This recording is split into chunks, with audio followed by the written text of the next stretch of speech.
Welcome to Blind Trust. The most valuable startup in America once built no phone, no chip, not one line of code. It rented out desks. On paper, that company was worth $47 billion, more than Ford, more than SpaceX. Then it tried to sell shares to the public. It filed one document, and 6 weeks later it collapsed. The founder negotiated an exit worth over $1 billion. The company went bankrupt.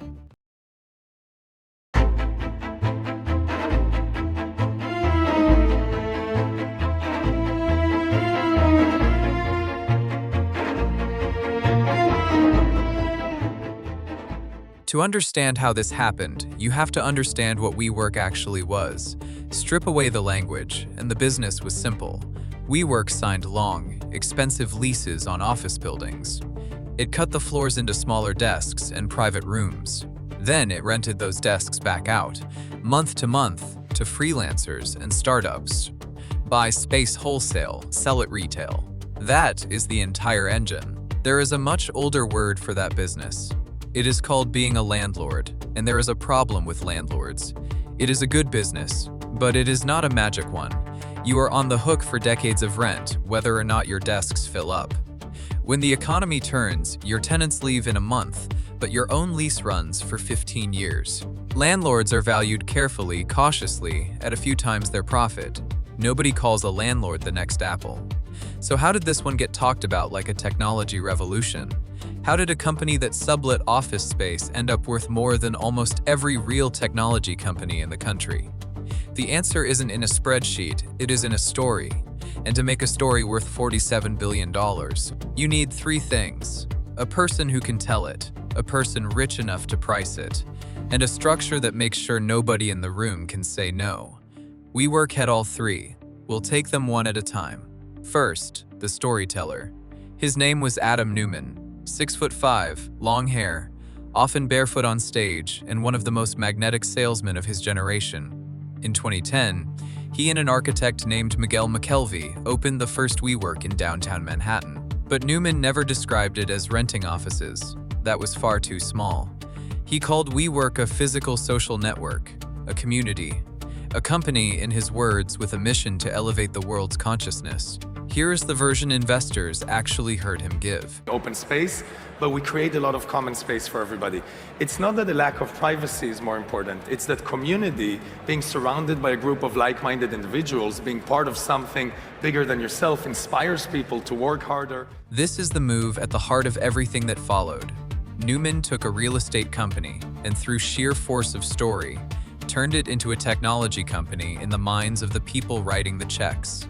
And that reframing is worth a fortune, because the two are valued in completely different ways. A landlord is valued on the rent it collects today. A tech company is valued on the size of the dream it might one day capture, same desks, same leases. A wildly different number depending only on which story you believed, and Neumann sold the dream all the way down. WeWork would open elementary schools, a venture his wife Rebecca ran, called WeGrow. It would build apartments.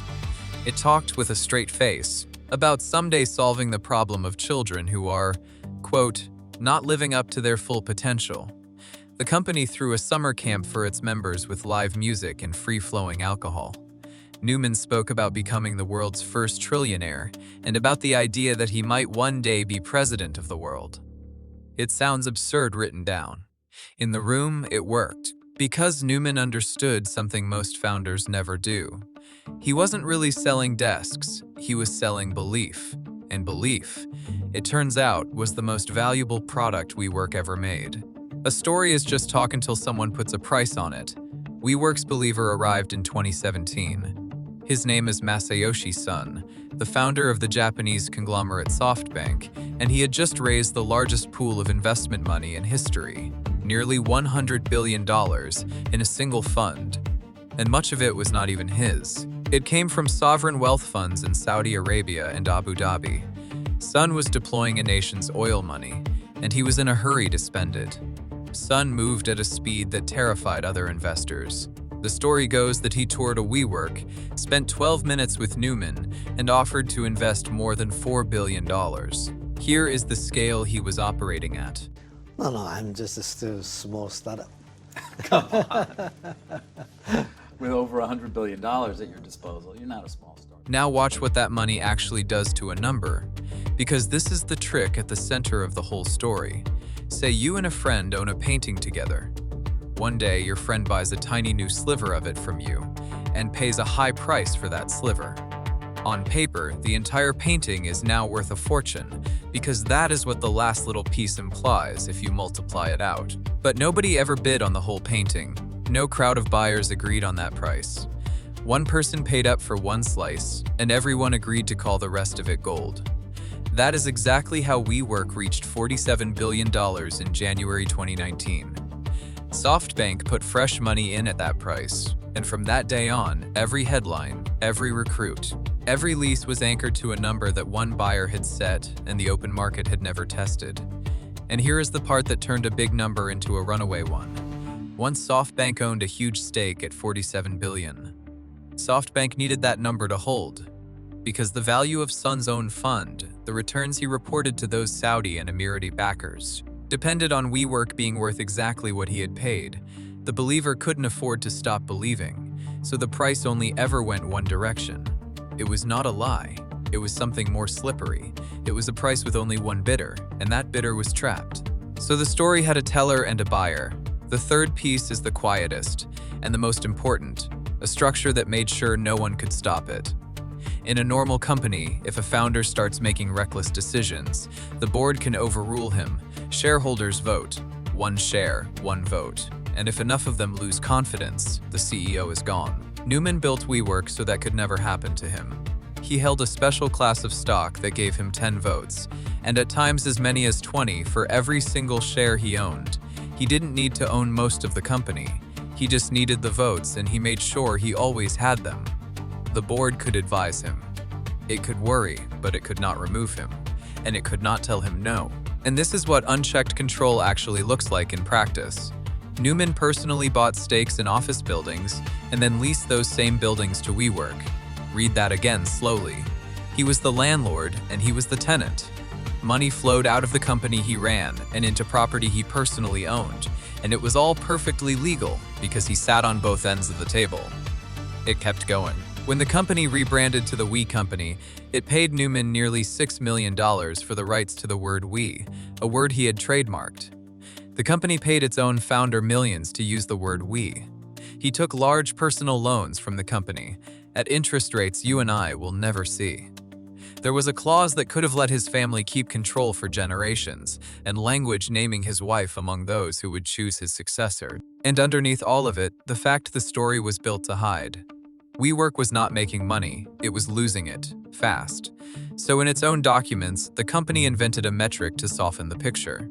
It called it community-adjusted EBITDA. In plain English, that is profit, if you simply ignore most of the costs of running the business. Strip out the rent, the marketing, the admin, the cost of building the spaces, and a catastrophic loss starts to look like a triumph. For 9 years, almost no outsider got to see the real number underneath. By 2019, Neumann wanted the prize every founder dreams of. He wanted to take WeWork public, and the bankers courting the deal did nothing to cool him down. Behind closed doors, some of the biggest banks on Wall Street floated valuations as high as $60, even $90 billion. The story wasn't just holding, it was inflating. But going public has a price of its own. To sell shares to ordinary investors, the law requires you to open your books. Every loss, every related party deal, every awkward metric filed in a single public document called an S-1. On the 14th of August, 2019, the We Company filed its S-1, and for the first time in 9 years, the world could see inside the $47 billion dream. What it saw was impossible to spin. In the first 6 months of that year alone, the company had lost more than $900 million. The self-dealing was right there in black and white, the buildings, the word we, the loans, the succession clause, and that strange invented metric sitting in an official government filing for anyone to read. The same financial press that had cheered the company for years now read the actual numbers and turned. To the experts, and they're the ones who are supposed to be leading this process. On the most basic level, where were they is a great question. How they let an S1 get out with these clearly massive issues that investors were going to take that were significant and still let the process run forward. The spell had lasted exactly as long as no one could check the math, and the S1 was the math, printed and stamped in public. Once everyone could finally see it, the only question left was how fast the story would come apart. It came apart at a speed that still stuns the people who lived through it. In the days after the S1, the bankers who had whispered 90 billion started cutting the number. 47 became 20. Then the whispers dropped under 15. Then under 10. The same company, the same buildings, the same desks. Only now, real buyers were being asked to set the price, and they refused to play along. This is the part the painting analogy promised you. A price set by one eager bidder is not a value. It is an opinion, and the instant a crowd of skeptical buyers was allowed to weigh in, the opinion collapsed by tens of billions of dollars almost overnight. The 47 billion was never wealth that vanished. It was a number that was never really there. WeWork scrambled. In a matter of days, it tried to undo years of decisions to make itself acceptable to the public markets. Neumann returned the $5.9 million he'd taken for the word we. The company promised to add independent directors and stripped his wife of her role in choosing a successor. It was too late. The trust was gone and the offering was pulled. And then the board, the investors, the bankers, all turned on the one man whose face was on every share of the story. The news made it official. What is he getting out of this deal? SoftBank is essentially paying Neumann to step aside. Some reports saying he will still own a stake in the company, but it could go down to about 10%. They're going to pay Neumann a consulting fee, essentially for the work he's already put into the company. Adam Neumann had gone from profit to liability in about 6 weeks. But if you think this is the part where the founder loses everything, you have misread the deal. Because the way Adam Neumann left is the part that should stay with you. Before we follow the money, it is worth stopping on the uncomfortable part. Because the easy version of this story is that WeWork was a con, a fake company that fooled everyone. And that version is wrong. This is where WeWork is different from a company like Theranos. Theranos claimed a blood testing machine that did not work. The technology was a lie. WeWork's desks were real. Hundreds of thousands of people actually paid to sit at them.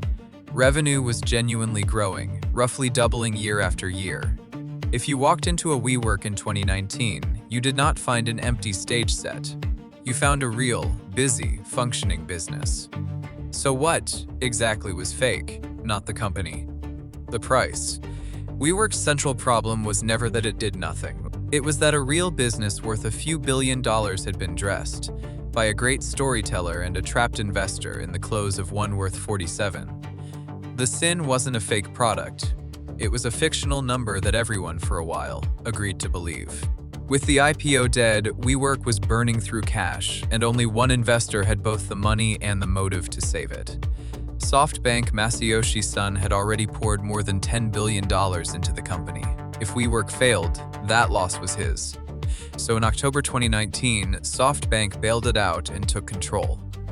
The deal valued WeWork at around $8 billion, not 47.8. In a matter of weeks, roughly $39 billion of supposed value had simply evaporated. Even the man who set the price admitted, in public, that he had gotten it wrong. We had WeWork issues, we had green sale, we had Catera. We have many bad investments we made. I hope the WeWork is turning around now. Now follow the money, because this is the number that should stay with you. As part of taking control, SoftBank agreed to a package to make Adam Neumann go quietly. It was worth up to $1.7 billion, roughly $1 billion to buy out his stock, a $185 million consulting fee, and hundreds of millions in credit. The founder, who had presided over one of the fastest collapses in corporate history, was paid more than most people could earn in 1,000 lifetimes to leave. Now look at the other side of that same table. In the months that followed, thousands of WeWork employees lost their jobs, and many of them had done exactly what the story asked of them. They had taken lower salaries in exchange for stock, betting their own paychecks on Neumann's dream. When the number collapsed, that stock was worth a fraction of what they'd been promised. Some walked away with nothing, so keep both pictures in your head. The man who built the fiction left a billionaire.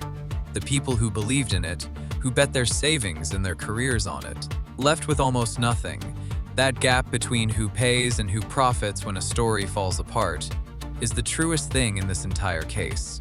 WeWork limped on for 4 more years.